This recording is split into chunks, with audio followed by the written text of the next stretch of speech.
Ders 1. Pasaportunuz var mı? Hey Anna, pasaportun var mı? Evet, pasaportum var. Başka seyahat esaslarına ihtiyacımız var mı? Çantalarımız için bazı bagaj etiketleri ve yapışkan bantlar almalıyız. Bu iyi bir fikir. Onları nereden satın alabiliriz?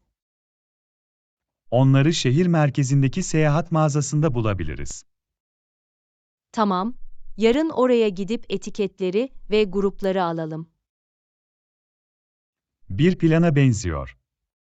Seyahatimiz için iyi hazırlanacağız. Kesinlikle, her şeyin hazır olması önemlidir. Katılıyorum. Gerekli tüm öğelere sahip olduğumuzdan emin olalım.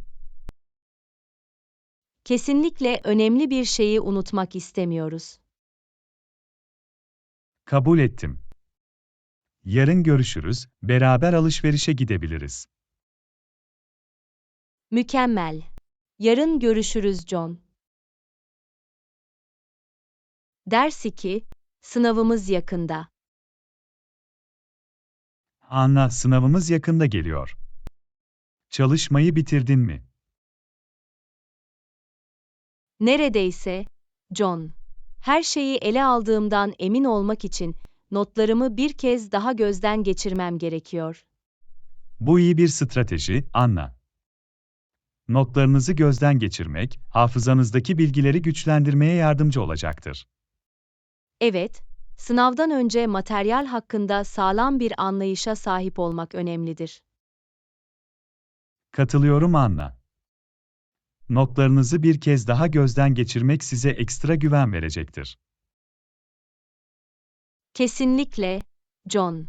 İyi hazırlıklı olmak ve yoluma çıkan herhangi bir soruyu çözmeye hazır hissetmek istiyorum. Bu akıllıca bir yaklaşım, Anna. İncelemeye zaman ayırmak sınav sırasında karşılığını alacaktır. Umarım öyle, John.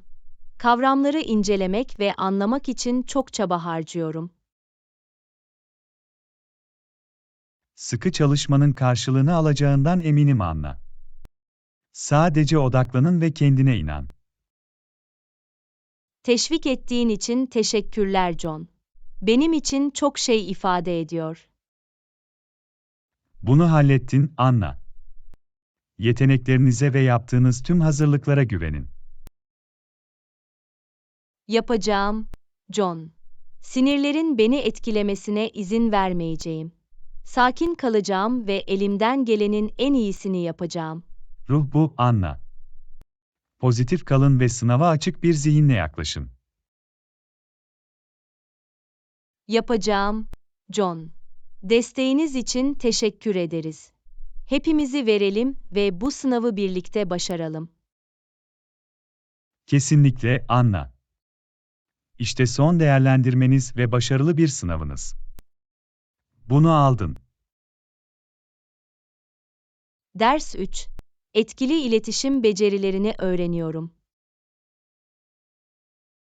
Anna, etkili iletişim becerilerini öğreniyorum. Aktif olarak dinlemek, anlayışlı sorular sormak ve başkalarına gerçek ilgi göstermek önemlidir. Tamamen katılıyorum John. Aktif dinleme, konuştuğumuz kişiyi gerçekten anlamamızı ve onunla bağlantı kurmamızı sağlar. Evet, Anna. Tüm dikkatimizi vererek ve sohbette bulunarak daha güçlü ilişkiler kurabiliriz. Anlayışlı sorular sormak, konuyu daha derinlemesine araştırmamıza yardımcı olur ve diğer kişinin söylediklerine gerçekten ilgi duyduğumuzu gösterir. Aynen öyle, Anna. Onların bakış açısına değer verdiğimizi ve daha fazlasını öğrenmek istediğimizi gösteriyor. Ve gerçek ilgi göstermek, konuşmalarda olumlu ve ilgi çekici bir atmosfer yaratır. Diğer kişiyi değerli hissettirir ve onları açılmaya ve düşüncelerini ve deneyimlerini paylaşmaya teşvik eder. Kesinlikle, John. Aktif olarak dinlediğimizde, anlayışlı sorular sorduğumuzda ve gerçek ilgi gösterdiğimizde, başkalarıyla anlamlı bağlantılar kurarız. Bu pratik yapmaya değer bir beceri Anna. Etkili iletişim kişisel ve profesyonel ilişkilerimizi geliştirebilir. Daha fazla aynı fikirde olamazdım John. Bu becerileri geliştirmeye ve etkileşimlerimizde anlamlı bağlantılar kurmaya devam edelim. Bir plana benziyor, Anna. İşte aktif olarak dinlemek, anlayışlı sorular sormak ve başkalarına gerçek ilgi göstermek. Ders 4. Yaklaşan ürün lansmanımız için pazarlama kampanyaları. Anla, yaklaşan ürün lansmanımız için pazarlama kampanyaları üzerinde beyin fırtınası yapıyoruz. Kabul ediyorum, değerli içerikli haber bültenleri gönderebiliriz. Kesinlikle, John. Bültenler, izleyicilerimizin ilgisini çekmenin ve onları güncel tutmanın harika bir yoludur.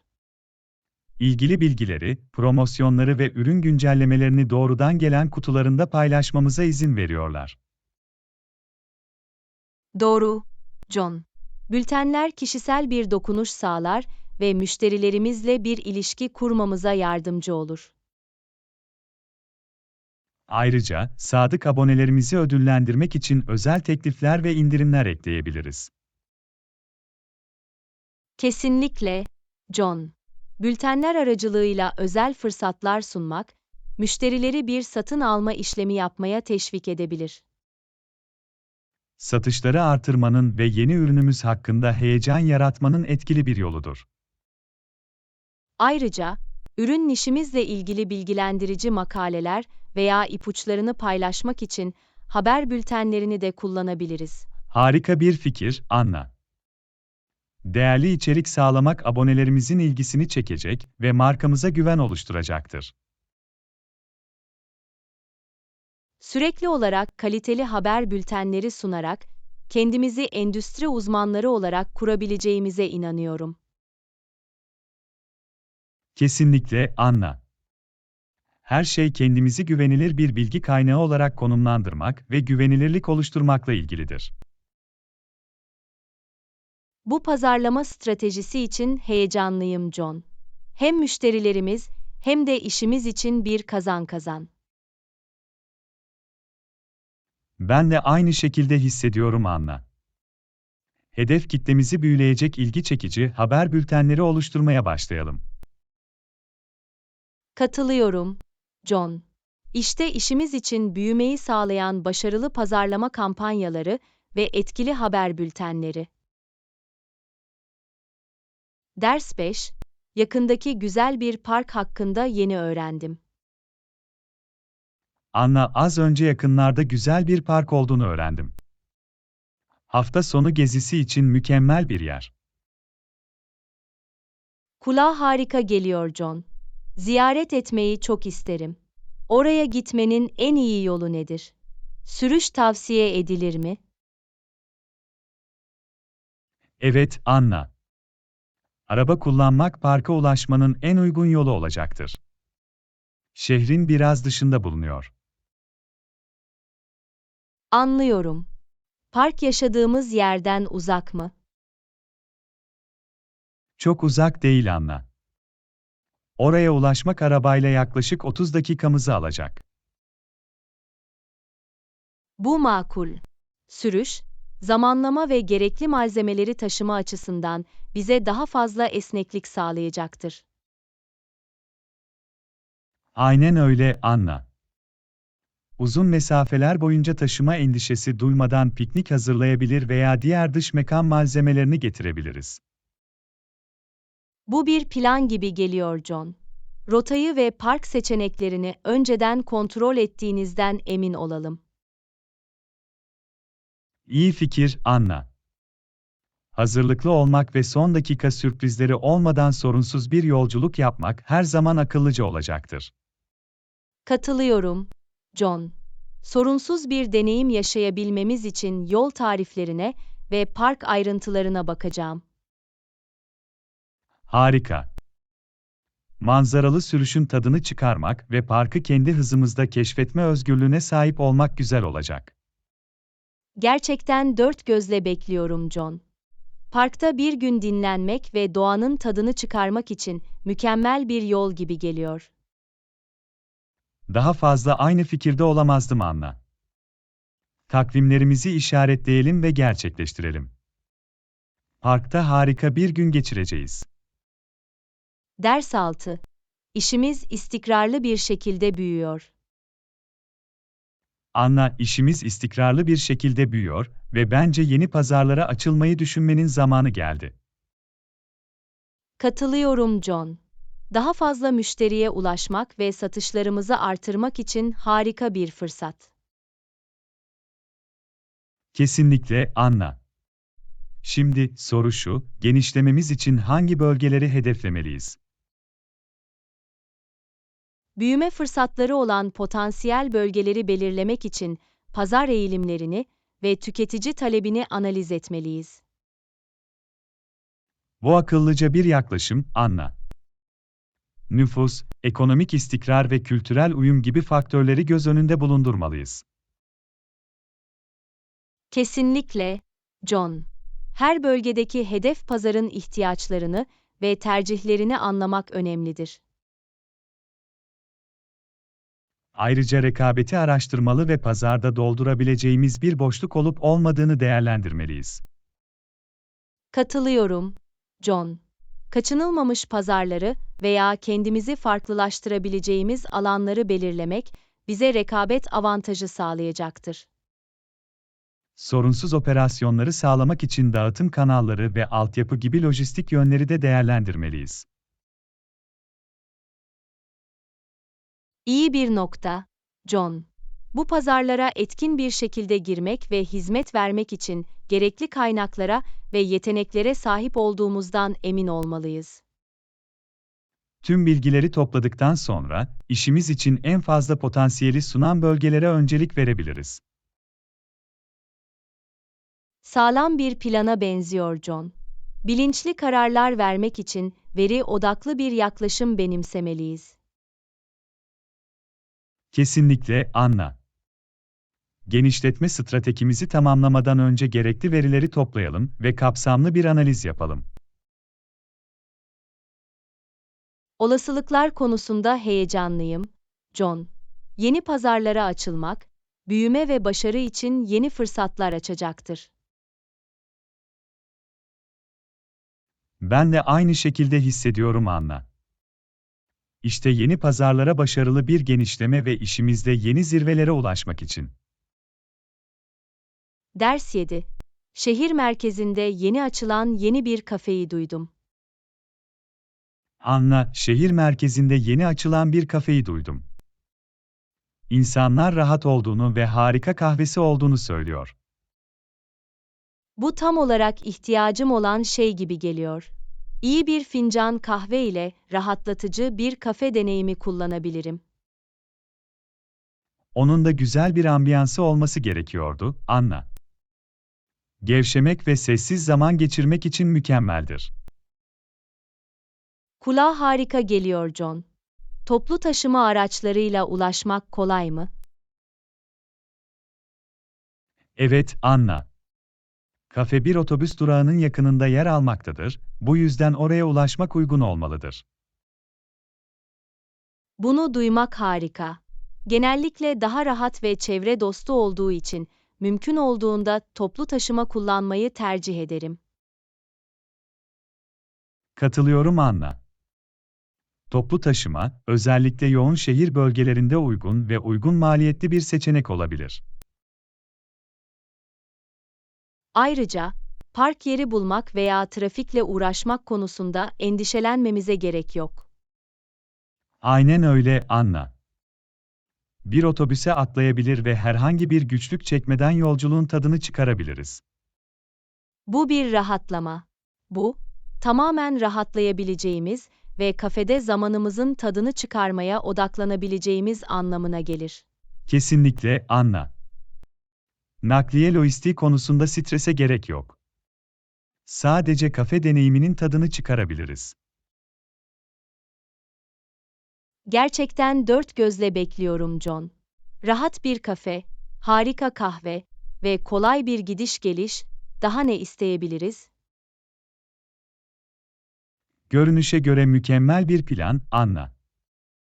Kafeyi ziyaret etmek ve orada keyifli vakit geçirmek için bir randevu ayarlayalım. Hepimiz içindeyim, John. Takvimlerimizde işaretleyelim ve gerçekleştirelim. Bir plana benziyor, Anna. Yeni kafeyi keşfetmek ve rahat atmosferin ve lezzetli kahvenin tadını çıkarmak için buradayız. Ders 8. Yeni bir iletişim aracı keşfettim. Anna, ekibimiz için mükemmel olacağını düşündüğüm yeni bir iletişim aracı keşfettim. Bu harika, John. Etkili iletişim üretkenliğimiz için çok önemlidir. Bana bundan daha fazlasını anlat. Dosyaları paylaşmamızı, gerçek zamanlı iletişim kurmamızı ve hatta toplantıları planlamamızı sağlayan bir işbirliği platformudur. Kulağa harika geliyor John. Tüm bu özelliklere tek bir platformda sahip olmak kesinlikle iletişimimizi ve işbirliğimizi geliştirmeye yardımcı olacaktır. Kesinlikle, Anna. İş akışımızı kolaylaştırabilecek ve herkesi aynı sayfada tutabileceğiz. Bunun verimliliği nasıl artıracağını ve yanlış iletişim olasılığını nasıl azaltacağını görebiliyorum. Aynen öyle, Anna. Farklı projeler için özel kanallara sahip olabilir ve güncellemeleri ve fikirleri kolayca paylaşabiliriz. Ekip üyeleriyle koordine etmek ve tüm bilgilerle tek bir yerde düzenli kalmak çok daha kolay olacaktır. Fikir bu, Anna. Verimli tartışmalar yapabilecek ve bilinçli kararlar daha hızlı alabileceğiz. Denemek için heyecanlıyım John. İşimizde gerçekten fark yaratabilecek bir araç gibi görünüyor. Ben de aynı şekilde hissediyorum, Anna. Bunu ekibe tanıtalım ve iletişimimizi ve işbirliğimizi nasıl geliştirdiğini görelim. Katılıyorum, John. Araç setimize değerli bir katkı olacağına inanıyorum. Daha iyi ekip çalışması ve verimlilik için işte. Kesinlikle, Anna. Hedeflerimize ulaşmamızı sağlayan gelişmiş iletişim ve işbirliği için burada. Ders 9. Hiç büyüleyici tarihi mekanlara seyahat ettiniz mi? Anna, hiç büyüleyici tarihi mekanlara gittin mi? Evet, John. Son seyahatimde Yunanistan'daki bazı büyüleyici kalıntıları ziyaret ettim. Oradaki tarih inanılmaz. Kulağa harika geliyor, Anna. Yunanistan zengin tarihi ve antik medeniyetleri ile tanınır. Hangi harabeleri gördün? Atina'daki Akropolis'i ve Delphi antik kentini keşfetme şansım oldu. Her ikisi de hayranlık uyandırıcıydı. Vay canına, Anna. Akropolis ve Delphi, önemli tarihi ve kültürel öneme sahip ünlü yerlerdir. Kesinlikle, John. Antik kalıntıların arasında durmak ve yüzyıllar öncesinden insanların hayatlarını hayal etmek gerçeküstü bir deneyimdi. Sadece hayal edebiliyorum, Anna. Bu tür eski uygarlıkların kalıntılarına tanık olmak büyüleyici olmalı. Gerçekten öyleydi John. Yunan mitolojisi, mimarisi ve bu eski toplumların başarıları hakkında çok şey öğrendim. Tarihi yerlere seyahat etmek, ortak insan mirasımızı daha derin bir şekilde anlamamızı sağlar. Daha fazla aynı fikirde olamazdım John. Geçmişle bağlantı kurmak ve atalarımızın başarılarını takdir etmek için bir şans. Yunanistan dışında başka tarihi yerleri ziyaret ettin mi, Anna? Evet, ayrıca Roma'daki Kolezyumu ve Ürdün'deki Petra antik kentini keşfetme fırsatım oldu. Aynı derecede etkileyiciydiler. Bu inanılmaz, Anna. Seyahatleriniz sizi dünyanın en dikkat çekici tarihi yerlerinden bazılarına götürdü. Bu deneyimlere sahip olduğum için kendimi şanslı hissediyorum John. Bilgimi genişlettiler ve beni insanlık tarihine hayran bıraktılar. Nedenini anlayabiliyorum, Anna. Bu tür yerlere seyahat etmek sadece eğitici değil, aynı zamanda bir ilham kaynağıdır. Kesinlikle, John. Merakımı besliyor ve dünyanın tarihi hazinelerini daha fazla keşfetme arzusunu uyandırıyor. Umarım ikimiz de daha tarihi yerleri ziyaret etme ve dünyanın harikalarını keşfetmeye devam etme fırsatımız olur. Bu duyguyu paylaşıyorum John. Gelecekteki seyahatler ve daha büyüleyici tarihi yerleri keşfetmek için burada. Aslında, Anna, işte ufkumuzu genişletmek ve dünya tarihimizin harikalarını kucaklamak için. Ders 10. Ünlü turistik yerleri keşfetme şansınız oldu mu? Anna, Londra'yı ziyaret ettiğinde ünlü turistik yerleri keşfetme şansın oldu mu? Evet, John. Şehrin ikonik simge yapılarını ve cazibe merkezlerini keşfederek harika zaman geçirdim. Bu harika, Anna. Hangi cazibe merkezleri size en çok dikkat çekti? Ziyaret etmeyi kesinlikle tavsiye ettiğim bir yer Londra Kulesi. Tarihle dolu ve görülecek çok şeyi var. Londra Kulesi'ni duydum. Tarihi önemi ve orada bulunan kraliyet mücevherleri ile bilinir, değil mi? Kesinlikle, John. Rehberli bir tura katılabilir ve kulenin kraliyet sarayı ve hapishane olarak kullanımı da dahil olmak üzere tarih boyunca rolü hakkında bilgi edinebilirsiniz. Kulağa büyüleyici geliyor, Anna. Londra'dayken ziyaret edilmesi gereken yerler listeme Londra Kulesi'ni eklediğimden emin olacağım. Kesinlikle buna değer John. Kuleyi koruduğuna inanılan ünlü kuzgunları bile görebilirsiniz. Bu eşsiz bir manzara. Kuzgunlara göz kulak olacağımdan emin olacağım, Anna. Büyüleyici bir deneyim gibi geliyor. Kaçırmamanız gereken bir diğer cazibe ise British Museum. Dünyanın dört bir yanından geniş bir sanat ve eser koleksiyonuna ev sahipliği yapıyor. Kulağa ilgi çekici geliyor, Anna. Her zaman farklı kültürler ve tarihi eserleri hakkında bilgi edinmekle ilgileniyorum. Seveceksin, John. British Museum, antik çağlardan günümüze medeniyetlere bir bakış sunuyor. British Museum'u ziyaret etmek ve kendimi zengin koleksiyonuna kaptırmak için kesinlikle zaman ayıracağım. Tavsiye için teşekkürler, Anna. Hoş geldin, John. Londra'daki bu turistik yerleri keşfederken harika zaman geçireceğinize eminim. Görülecek ve keşfedilecek çok şey var. Bunu dört gözle bekliyorum, Anna. Londra'da o kadar çok ikonik yer ve cazibe merkezi var ki ilk elden deneyimlemek için sabırsızlanıyorum. Senin için heyecanlıyım, John. Londra'da zamanınızın tadını çıkarın ve bu inanılmaz cazibe merkezlerini ziyaretinizden en iyi şekilde yararlanın. Teşekkür ederim, Anna. Londra Kulesi,'ni ve British Museum'u keşfederken tarihi ve kültürü içime çektiğimden emin olacağım. Ders 11. Son zamanlarda farklı seçenekler araştırıyor musunuz? Anna, son zamanlarda farklı seçenekler araştırıyor musun? Evet, John.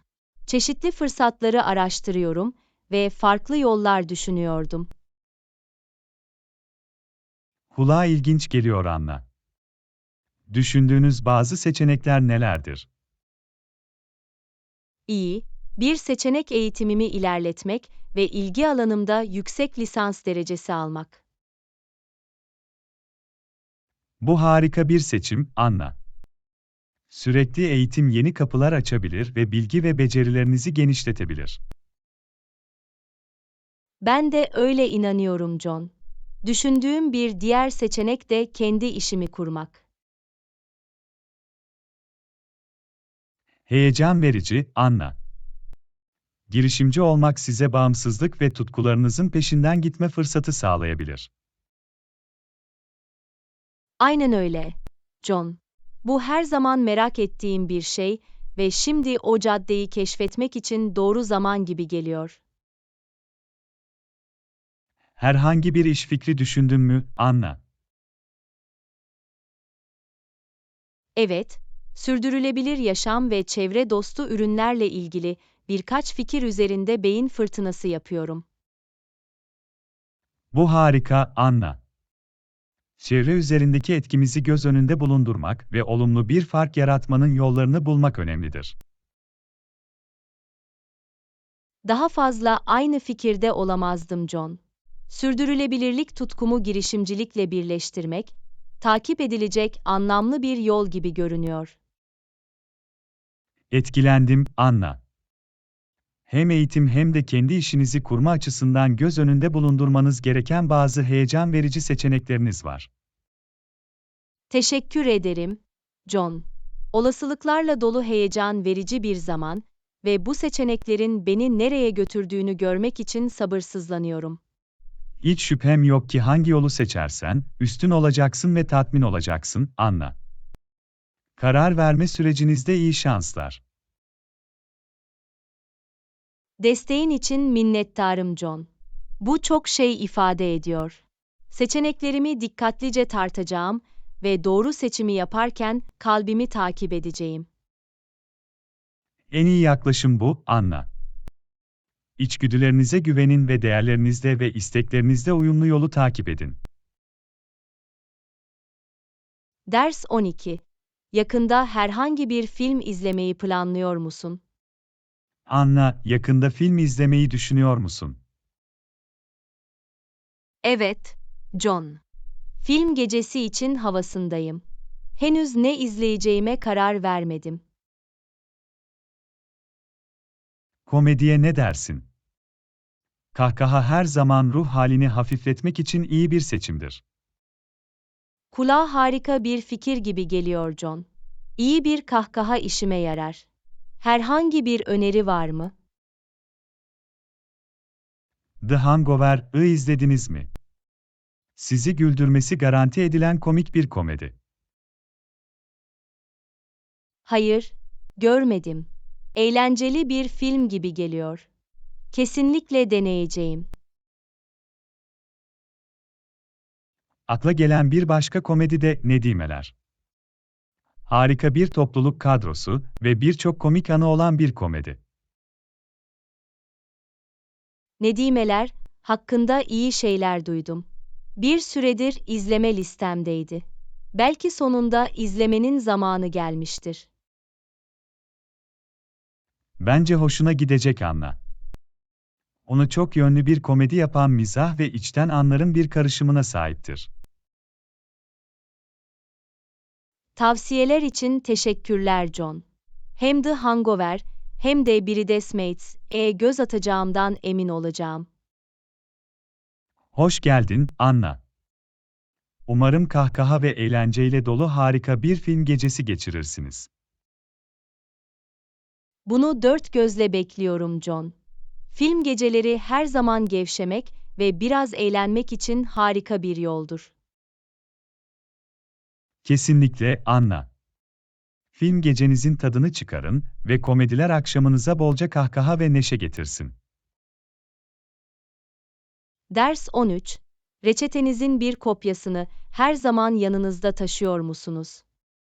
Anna, seyahat ederken her zaman yanınızda reçetenin bir kopyasını taşır mısın? Evet, John. Seyahat ederken, özellikle gerekli ilaçlar için reçetemin bir kopyasının olması tavsiye edilir. Bu iyi bir uygulama, Anna. İlaçlarınızı yeniden doldurmanız veya değiştirmeniz gerektiğinde gerekli belgelere sahip olduğunuzdan emin olmanıza yardımcı olur. Aynen öyle, John. Hazırlıklı olmak ve bilgilere hazır olmak önemlidir. Özellikle farklı bir yere seyahat ederken. Ayrıca, seyahatiniz sırasında herhangi bir tıbbi acil durumda reçetenizin bir kopyasına sahip olmanın yardımcı olabileceğini duydum. Evet, bu doğru John. Yurt dışındayken tıbbi yardım almam gerekirse, reçetemin bir kopyasına sahip olmak, sağlık uzmanlarına önemli bilgiler sağlayabilir. Güvende olmak her zaman üzülmektense daha iyidir, Anna. Reçetenizin bir kopyasını taşımak size zaman ve olası komplikasyonlardan tasarruf sağlayabilir. Daha fazla aynı fikirde olamazdım John. Bu, özellikle sağlığımı yönetme konusunda büyük bir fark yaratabilecek basit bir önlem. Reçetenizin bir kopyasını taşımanın yanı sıra, yanınızda bulundurduğunuzdan emin olduğunuz başka seyahat esasları var mı? Kesinlikle, John. Her zaman küçük bir ilk yardım çantası, gerekli tıbbi belgeler ve acil durum irtibatlarının bir listesini taşıyorum.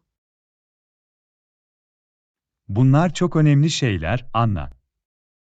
Hazırlıklı olmak ve önemli bilgilere hazır olmak, seyahat ederken size gönül rahatlığı sağlayabilir. Kesinlikle, John. Her şey proaktif olmak ve güvenli ve sorunsuz bir yolculuk sağlamak için adımlar atmakla ilgilidir. Görünüşe göre seyahat hazırlıklarını hazırladın, Anna. Umarım gelecekte birçok keyifli ve endişesiz geziler yaparsınız. Teşekkür ederim, John. Nazik sözlerini takdir ediyorum. Gittiğimiz her yerde güvenli seyahatler ve sağlığımıza özen göstermek için buradayız. Bunun için tebrikler Anna. Her yolculuk yol boyunca harika deneyimler ve sağlık ile dolu olsun. Ders 14. Havayolumuzun kapısının bu şekilde olduğuna inanıyorum. Anna, sanırım havayolumuzun kapısı bu tarafta. Beni takip et. Tamam, John. Seni takip edeceğim. Yolu gösterdiğin için teşekkürler. Sorun değil, Anna. Kaybolmayacağımızdan ve uçuşumuza zamanında varacağımızdan emin olmak istiyorum. Yardımın için minnettarım John. Havaalanlarında gezinmek bazen kafa karıştırıcı olabilir. Olabilir ama biraz yönlendirme ile yolumuzu bulacağız. Sadece işaretlere dikkat et. Yapacağım, John. Yakında duracağım ve havayolumuzu gösteren işaretleri izleyeceğim. Bak, Anna. Önümüzde havayolumuzun tabelasını görüyorum. Doğru yoldayız. Harika iş çıkardın, John. Doğru yönde ilerlediğimize sevindim. Yürümeye devam edelim, Anna. Hiç zaman kaybetmek istemiyoruz. Katılıyorum, John. Uçuş yakalamak söz konusu olduğunda zaman çok önemlidir. Neredeyse, Anna. Biraz daha uzağa ve kapımızda olacağız. Rahatladım John. Havaalanında bize rehberlik ettiğiniz için teşekkürler. Hoş geldin, Anna. Yardım edebildiğime sevindim. Boş zamanla kapımıza ulaştık. Rehberliğiniz için teşekkürler John. Sensiz yapamazdım. Memnun oldum Anna. Harika bir takım oluşturuyoruz. Şimdi yerleşelim ve uçuşumuza hazırlanalım. Bir plana benziyor, John. Bir sonraki maceramıza devam ediyoruz. Ders 15. Egzersiz rutininizi ne sıklıkla değiştiriyorsunuz? Anna, egzersiz rutinini ne sıklıkla değiştiriyorsun?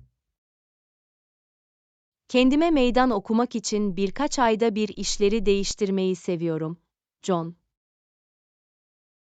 Bu akıllıca bir yaklaşım, Anna. Düzleşmeyi önlemeye yardımcı olur ve vücudunuzu meşgul tutar. Aynen öyle, John. Yeni egzersizler ve rutinler denemenin antrenmanlarım için beni motive ettiğini ve heyecanlandırdığını görüyorum. Rutinini değiştirmenin bazı yolları nelerdir, Anna? Haftalık rutinime kuvvet antrenmanı, kardiyo ve yoga gibi farklı egzersiz türlerini dahil etmekten zevk alıyorum. Çeşitlilik anahtardır, Anna. Farklı egzersiz biçimlerini karıştırmak, farklı kas gruplarını hedeflemeye yardımcı olur ve işleri ilginç tutar. Daha fazla aynı fikirde olamazdım, John. Aynı zamanda can sıkıntısını önlemeye yardımcı oluyor ve çalışmaya devam etmek için beni motive ediyor. İşleri değiştirmek için hiç yeni fitness dersleri veya aktiviteleri denediniz mi? Evet, rutinime biraz heyecan katmak için dans dersleri veya açık hava sporları gibi yeni fitness dersleri veya aktiviteleri keşfetmeyi seviyorum. Bu harika, Anna.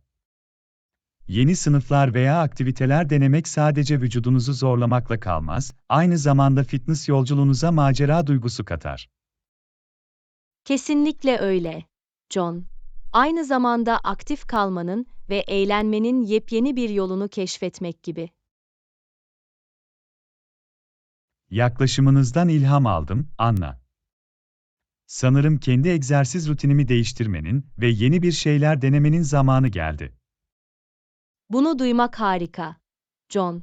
Değişimin tadını çıkaracağınıza ve kendinize farklı şekillerde meydan okumanın avantajlarından yararlanacağınızdan eminim. Motivasyon için teşekkürler, Anna. Antrenmanlarıma yeni bir dokunuş katmak için yeni egzersizler ve aktiviteler araştırmaya başlayacağım. Hoş geldin, John.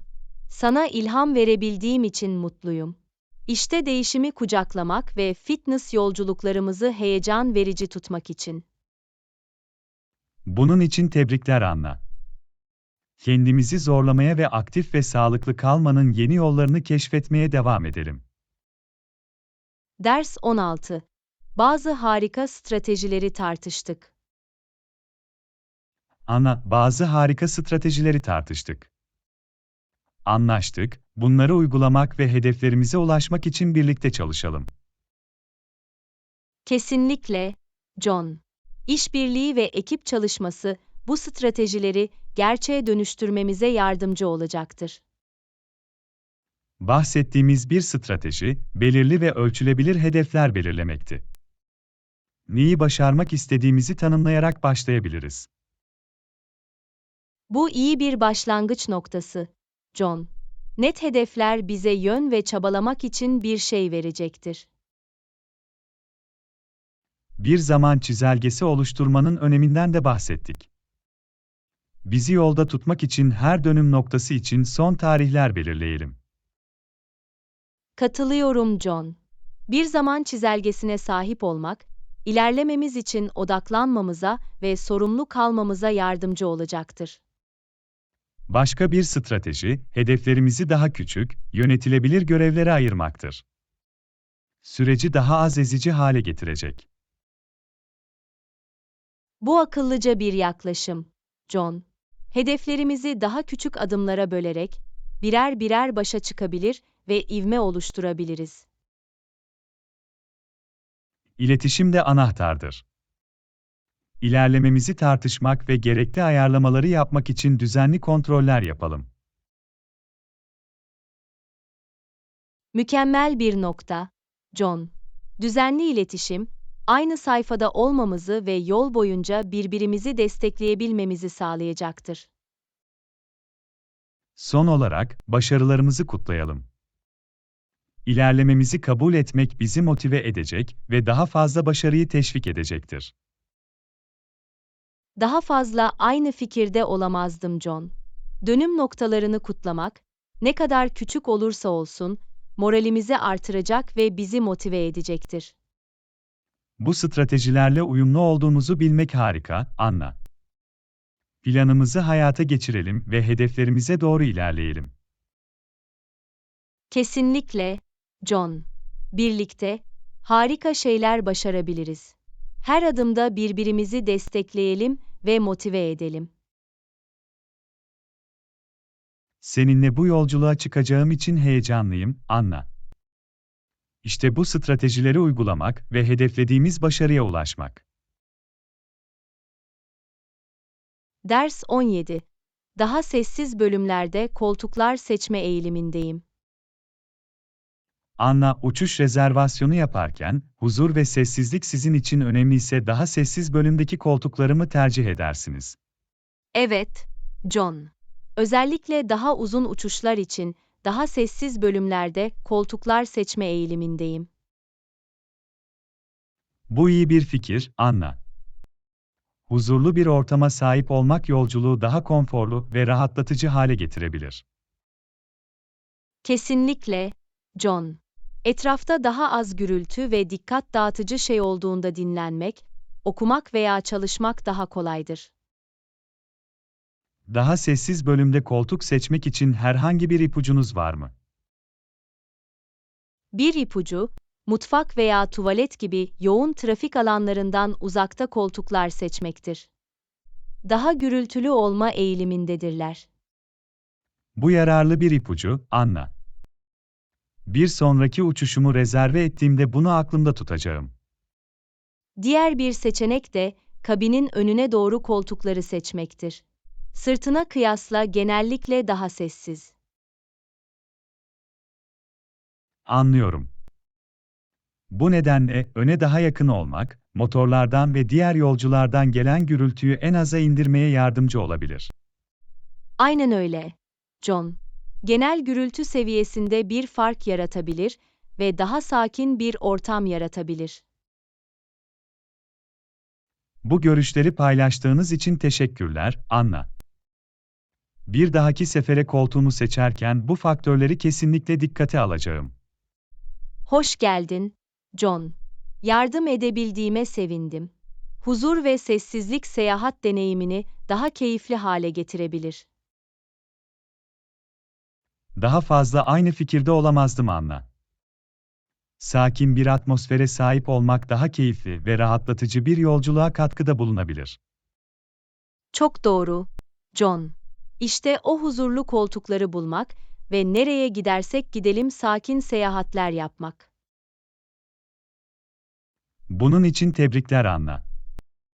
Gelecekteki uçuşlarımız huzur ve sakinlik duygusu ile dolu olsun. Ders 18. Sanırım havaalanına erken gitmeliyiz. Hey Anna, güvenlik kontrolleri için yeterli zamanımız olması için havaalanına erken gitmeliyiz. Bu iyi bir nokta, John. Ne zaman gitmemizi öneriyorsun? Sanırım uçuşumuzdan en az 2 saat önce ayrılmalıyız.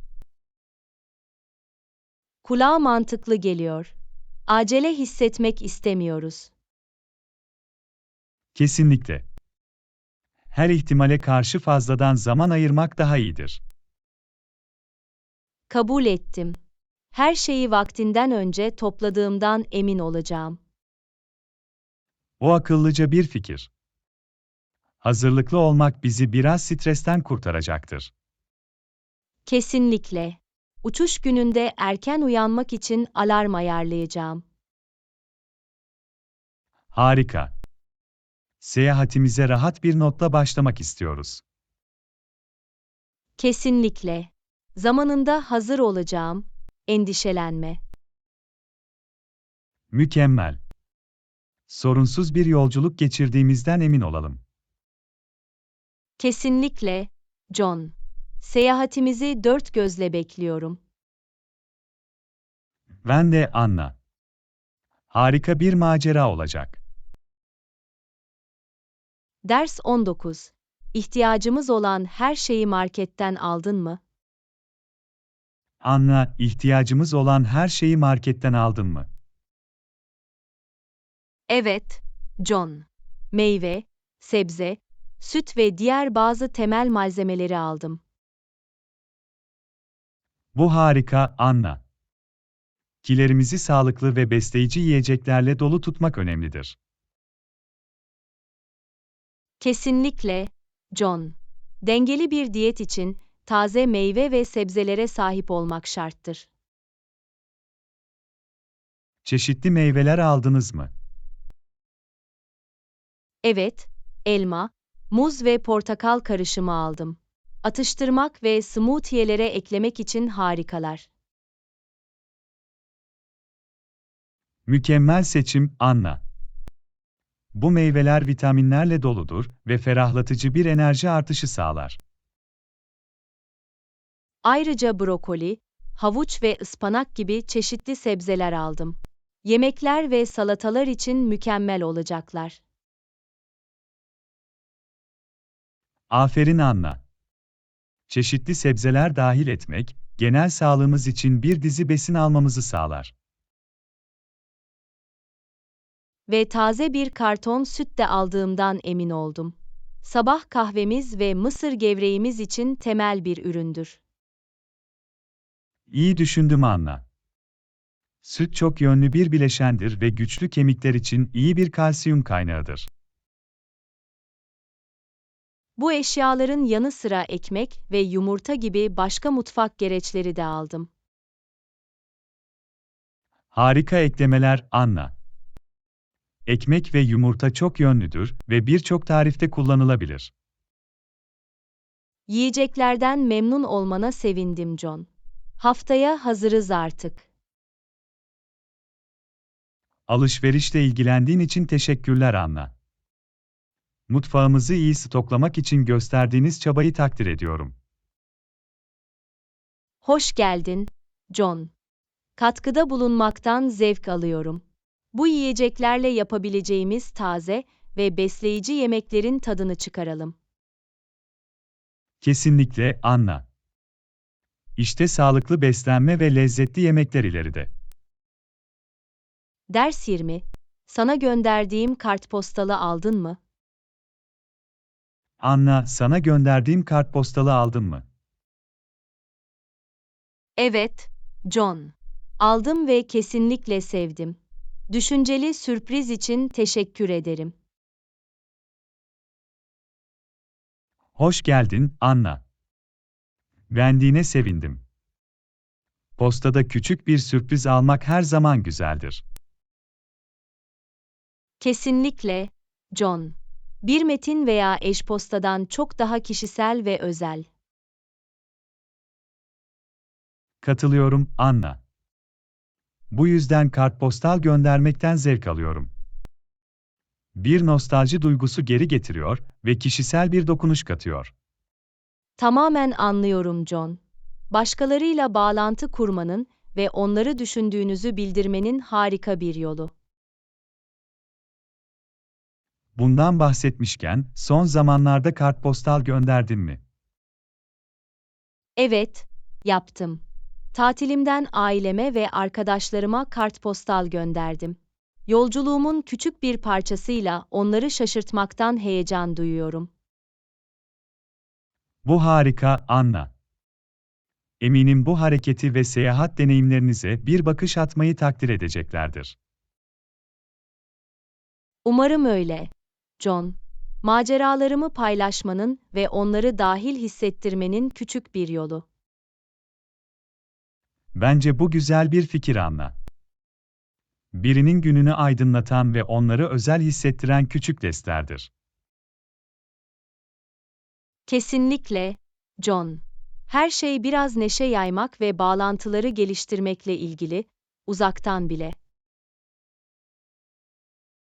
İyi dedin Anna. Kartpostal gönderme geleneğini devam ettirin. Bağlantıda kalmanın ve insanların yüzlerine gülümseme getirmenin güzel bir yolu. Teşekkür ederim, John. Kesinlikle yapacağım. Birbirimizi yükseltmenin ve anlamlı bağlantılar kurmanın yollarını bulmaya devam edelim. Daha fazla aynı fikirde olamazdım Anna. İşte daha fazla sürpriz, düşünceli listler ve basit nezaket eylemleriyle ilişkilerimizi güçlendirmek. Ders 21. Tarif için satın almamız gerekenlerin bir listesini yapalım. Anla, tarif için satın almamız gerekenlerin bir listesini yapalım. Tamam, John. Kesinlikle domates, soğan ve sarımsağa ihtiyacımız olacak. Harika. Bunları listeye ekleyeceğim. Dahil etmemiz gereken başka bir şey var mı? Fesleğen ve maydanoz gibi taze otlara da ihtiyacımız olacak. İyi fikir, Anna. Taze otlar yemeğe çok fazla lezzet katacaktır. Ana maddeyi de unutmamalıyız. Tavuk ya da tofu lazım. Doğru, Anna. Diyet tercihlerimize bağlı olarak tavuk veya tofu. Ve baharatları unutamayız. Tuz, karabiber ve kırmızı bibere ihtiyacımız olacak. İyi karar, Anna. Baharatlar, tatlara derinlik ve karmaşıklık katmak için gereklidir. Son olarak, biraz zeytinyağı ve sebze suyuna ihtiyacımız olacak. Mükemmel. Yemek pişirmek için zeytinyağı ve sosu geliştirmek için sebze suyu. Sanırım ihtiyacımız olan her şeyi kapsıyor John. Listemiz tamamlandı.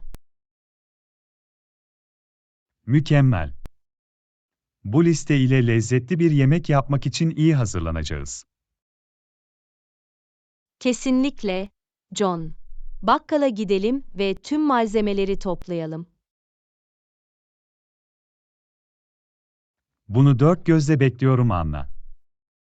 Birlikte yemek pişirmek ve ev yapımı bir yemeğin tadını çıkarmak her zaman harika bir deneyimdir. Ders 22. Son zamanlarda seyahat ettiğini duydum. Merhaba, Anna. Son zamanlarda seyahat ettiğini duydum. Yolculuğun nasıldı? Merhaba John. Evet, seyahatimden yeni döndüm. İnanılmazdı. Bunu duymak harika, Anna. Nereye gittin? İtalya'ya gittim. Roma, Floransa ve Venedik'i ziyaret ettim. Vay canına, bunlar inanılmaz şehirler. En sevdiğin kısım neydi? Sadece birini seçmek zor, ama Roma'daki antik kalıntıları keşfetmeyi kesinlikle sevdim. Kulağa büyüleyici geliyor, Anna. Roma zengin tarihi ve mimari harikaları ile ünlüdür. Evet, zamanda geri adım atmak gibiydi. Kolezyum ve Roma Forumu inanılmazdı. Hayal edebiliyorum. Oradayken lezzetli İtalyan yemekleri denediniz mi? Oh, kesinlikle. Makarna ve pizza inanılmazdı. Ve gelato bu dünyanın dışındaydı. Çok kıskanıyorum, Anna. İtalyan mutfağı, lezzetleri ve mutfak gelenekleri ile ünlüdür. Bu kesinlikle itibarı karşıladı, John. Her yemek bir zevkti. Bunu duyduğuma sevindim, Anna. Seyahat etmek ve farklı kültürleri deneyimlemek çok zenginleştirici olabilir. Kesinlikle, John. Bakış açınızı genişletir ve kalıcı anılar yaratır. Senin adına sevindim, Anna. İnanılmaz bir yolculuk geçirmişsin gibi görünüyor. Teşekkür ederim, John. Gerçekten unutulmazdı. Bir sonraki maceramı planlamak için sabırsızlanıyorum. Senin için heyecanlıyım, Anna. Seyahat etmek, olasılıklar ve yeni deneyimler dünyasını açar. Kesinlikle öyle, John. İşte daha fazla macera için, yakın ve uzak.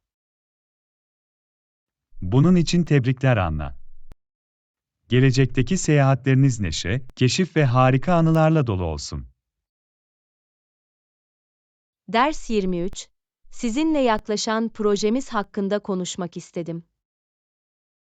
Merhaba Anna, seninle yaklaşan projemiz hakkında konuşmak istedim. Takım oyuncusu musun? Evet John, ben bir takım oyuncusuyum. Birlikte çalışmaya ve birbirimizi desteklemeye inanıyorum. Bunu duymak harika, Anna. İşbirliği, ekip olarak başarıya ulaşmanın anahtarıdır. Kesinlikle, John. Herkes güçlü yanlarına katkıda bulunduğunda daha fazlasını başarabiliriz. Katılıyorum Anna. Ekip çalışması, daha iyi sonuçlar için becerilerimizi ve fikirlerimizi bir araya getirmemizi sağlar. Becerilerden bahsetmişken, yeni görevlere kolayca uyum sağlayıp adapte olamayacağınızı sormak istedim. Evet, Anna, adapte oldum. Yeni şeyler öğrenmeye ve farklı sorumluluklar almaya açığım. Bu harika, John. Esnek olmak ve yeni görevleri üstlenmeye istekli olmak, dinamik bir çalışma ortamında değerlidir. Teşekkür ederim Anna. Uyarlanabilir olmanın hem kişisel hem de profesyonel olarak büyümemize yardımcı olduğuna inanıyorum. Kesinlikle öyle, John. Yeni zorlukları benimsemek yeni fırsatlara ve kişisel gelişime yol açabilir. Benzer değerleri paylaştığımıza sevindim, Anna. Ekip çalışmamızda ve uyarlanabilirliğimizde harika şeyler başarabileceğimizden eminim. Kesinlikle, John. Birlikte her türlü engeli aşabilir ve hedeflerimize ulaşabiliriz. Sizinle çalışmayı ve projemiz için başarılı bir sonuç yaratmayı dört gözle bekliyorum Anna. Aynı şekilde, John. Ekip çalışmamızı ve uyarlanabilirliğimizi masaya getirelim ve üretken ve ödüllendirici bir deneyim haline getirelim. Ders 24. Büyük bir etkinlik planladığını duydum. Merhaba Anna, büyük bir etkinlik planladığını duydum. Daha fazla yardıma ihtiyacın var mı? Merhaba John, teklif etmen çok naziksin. Süslemelerle ilgili yardıma ihtiyacım var. Yardım etmekten mutluluk duyarım Anna. Ne tür süslemeler arıyorsunuz? Rustik bir tema seçiyorum. Bu yüzden çuval bezi, mason kavanozları ve peri ışıkları gibi şeyler mükemmel olurdu. Kulağa hoş geliyor Anna. Bu eşyaları toplamaya ve etkinlik gününde kurmaya yardımcı olabilirim. Teşekkür ederim, John. Yardımınız doğru ambiyansı yaratmada büyük bir fark yaratacaktır. Benim için bir zevk, Anna.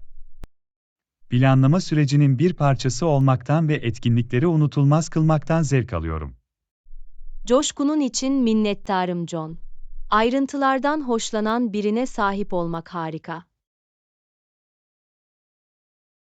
Yardım ettiğim için mutluyum Anna. Katkıda bulunmak için yapabileceğim başka bir şey varsa bana bildirin. Yapacağım, John. Süslemelerle ilgili yardımınız zaten büyük bir yardım. Teşekkür ederim. Hoş geldin, Anna. Planlamanın bir parçası olmaktan ve etkinliği başarılı kılmaktan heyecan duyuyorum. Ders 25. Patronunuzu hayal kırıklığına uğratmaktan endişe duyduğunuzu duydum. Merhaba Anna, patronunu hayal kırıklığına uğratmaktan endişelendiğini duydum. Neler oluyor? Merhaba John. Evet, biraz gerginim. İyi bir iş yapmak istiyorum ama korkarım hata yapabilirim. Anlıyorum Anna. Bu şekilde hissetmek doğaldır, özellikle bir rolde yeniyseniz. Aynen öyle, John. Patronumu hayal kırıklığına uğratmak ya da büyük hatalar yapmak istemiyorum. Patronun anlıyor eminim Anna. Yeni bir pozisyona alışmak ve ipleri öğrenmek zaman alır. Umarım öyle, John. Sadece kendimi kanıtlamak ve yetenekli olduğumu göstermek istiyorum. Sana inanıyorum Anna. Patronunuzun sizi işe aldığını çünkü içinizde potansiyel gördüğünü unutmayın. Teşvik ettiğin için teşekkürler John. Benim için çok şey ifade ediyor. Hoş geldin, Anna. Sadece her seferinde bir adım atın ve kendinize çok sert olmayın. Elimden gelenin en iyisini yapacağım John. Desteğiniz ve anlayışınız için teşekkür ederim. Sorun değil, Anna. Yeni bir şeye başlarken hepimiz bir öğrenme eğrisinden geçiyoruz. Kısa sürede halledeceksin. Umarım öyle, John. Öğrenmek ve rolümde büyümek için elimden geleni yapacağım. Ruh bu, Anna. Pozitif kalın, öğrenmeye devam edin ve herkesin yol boyunca hata yaptığını unutmayın. Harika yapacaksın. Ders 26. Son zamanlarda hava tahmin edilemez. Merhaba Anna, hava son zamanlarda tahmin edilemez. Sabah tahminlerini de kontrol etmeyi unutmayın. Hatırlatma için teşekkürler John. Dışarı çıkmadan önce hava durumunu kontrol edeceğim. Hazırlıklı olmak her zaman iyidir, özellikle herhangi bir dış mekan planınız varsa. Kesinlikle, John. Şemsiye olmadan yağmura yakalanmak istemiyorum. Bu akıllıca bir karar Anna. Tahmini kontrol etmek de uygun şekilde giyinmenize yardımcı olacaktır. Kesinlikle, John. Havanın rahat kalması için giyindiğimden emin olmak istiyorum. Soğuk günlerde sıcak kalmak ve sıcak günlerde kendinizi güneşten korumak önemlidir. Tamamen katılıyorum John. Hava durumu günlük aktivitelerimizi büyük ölçüde etkileyebilir. Tahmini kontrol ederek ne bekleyeceğiniz konusunda daha iyi bir fikre sahip olacaksınız ve buna göre plan yapabilirsiniz. Bu doğru, John. Hazırlıklı olmak her zaman hazırlıksız yakalanmaktansa daha iyidir.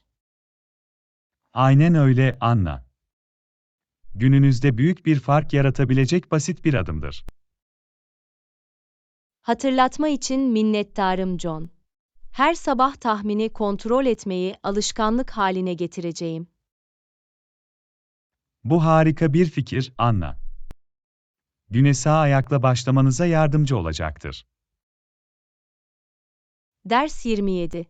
Ziyaret edilmesi gereken yerler için bazı önerilerim var. Merhaba Anna, Prag A bir gezi planladığını duydum. Ziyaret edilmesi gereken yerler için bazı önerilerim var. Merhaba John. Bu harika. Prag'ı keşfetmekten heyecan duyuyorum. Önerileriniz neler? Kesinlikle Prag Kalesi'ni ziyaret edin, nefes kesen manzaralara sahip çarpıcı bir mimari şaheserdir. Kulağa harika geliyor John. Prag Kalesi'ni güzergahıma eklediğimden emin olacağım. Ayrıca ikonik Charles Köprüsü'nden geçmelisiniz. Şehrin sembolüdür ve Vltava Nehri'nin muhteşem manzarasını sunar. Bu bir zorunluluktur, John. Charles Köprüsü boyunca dolaşmak ve manzarayı izlemek için sabırsızlanıyorum. Eski şehir meydanını ziyaret etmeyi unutmayın. Tarihi binaları ve ünlü astronomik saati ile Prag'ın kalbidir. Eski şehir meydanı kesinlikle listemde, John. Astronomik saati şahsen görmekten heyecan duyuyorum. Son olarak, Mala Strana'nın büyüleyici sokaklarını keşfetmenizi tavsiye ederim. Barok mimarisi ve rahat kafeleri ile pitoresk bir mahalle. Mala Strana kulağa hoş geliyor John. Sokaklarında dolaşıp atmosferi içime çekeceğimden emin olacağım. Tavsiyeleri beğendiğine sevindim, Anna. Prag, sunacak çok şeyi olan güzel bir şehir. Paylaştığın için teşekkürler John. Tüm bu harika yerleri ilk elden deneyimlemek için sabırsızlanıyorum. Prag'da harika vakit geçireceğine eminim Anna. Seyahatinizin tadını çıkarın ve kalıcı anılar oluşturun. Ders 28. Hedef kitlemize nasıl etkili bir şekilde ulaşacağımızı tartışmalıyız. Merhaba Anna, bence hedef kitlemize nasıl etkili bir şekilde ulaşacağımızı tartışmamız gerekiyor. Herhangi bir düşünce var mı? Merhaba John, haklısın. Hedef kitlemizle bağlantı kurmak için en etkili kanalları belirlemek çok önemlidir. Kesinlikle, Anna. Mesajımızın onlara mümkün olan en etkili şekilde ulaşmasını sağlamak istiyoruz. Bir fikir sosyal medya platformlarını kullanmak olabilir. Birçok kişi Facebook ve Instagram gibi platformlarda aktiftir. Bu iyi bir nokta, Anna. Sosyal medya, kitlemizde etkileşim kurmamıza ve anlamlı etkileşimler yaratmamıza yardımcı olabilir. E-posta pazarlamasını da düşünmeliyiz.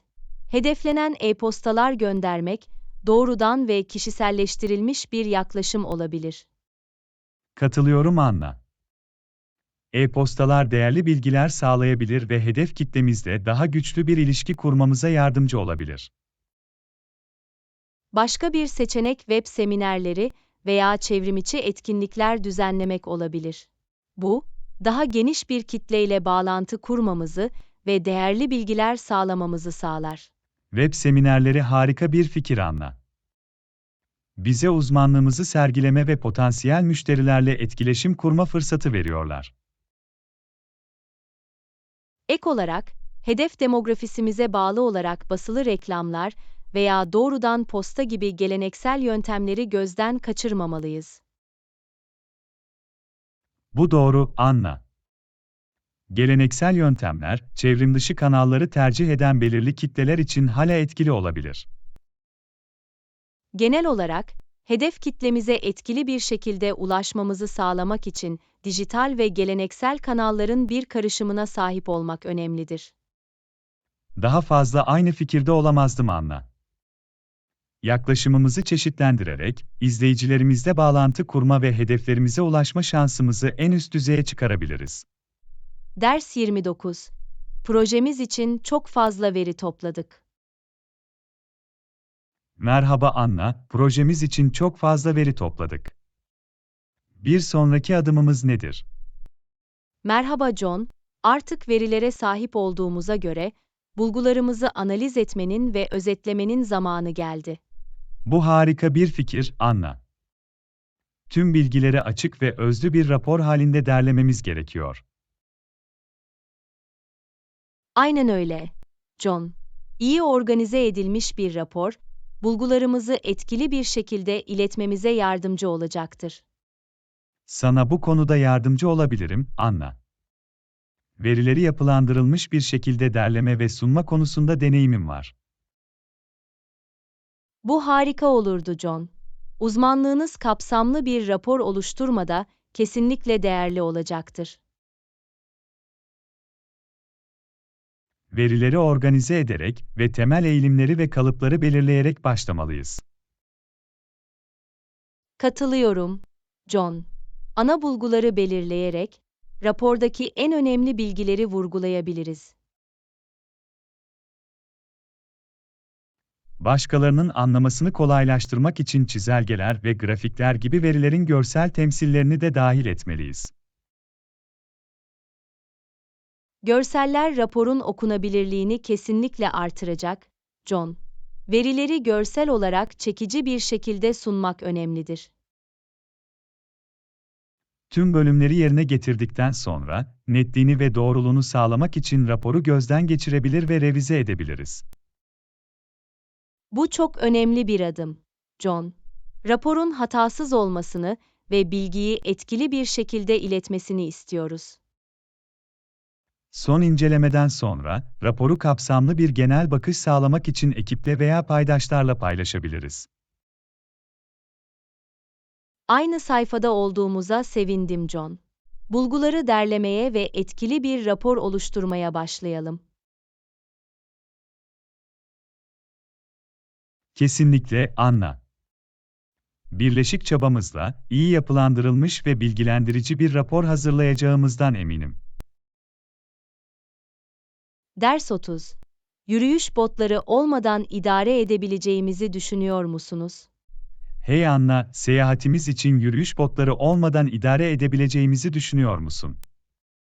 Hemem, emin değilim. Planladığımız faaliyetlere bağlı.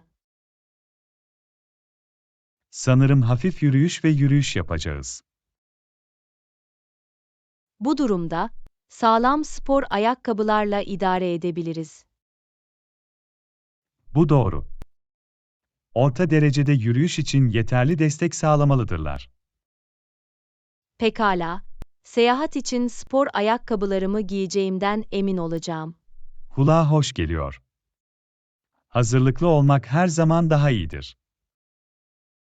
Kesinlikle. Keşfetme sırasında herhangi bir rahatsızlık istemiyoruz. Kabul ettim. Rahat ayakkabılar keyifli bir deneyim için önemlidir.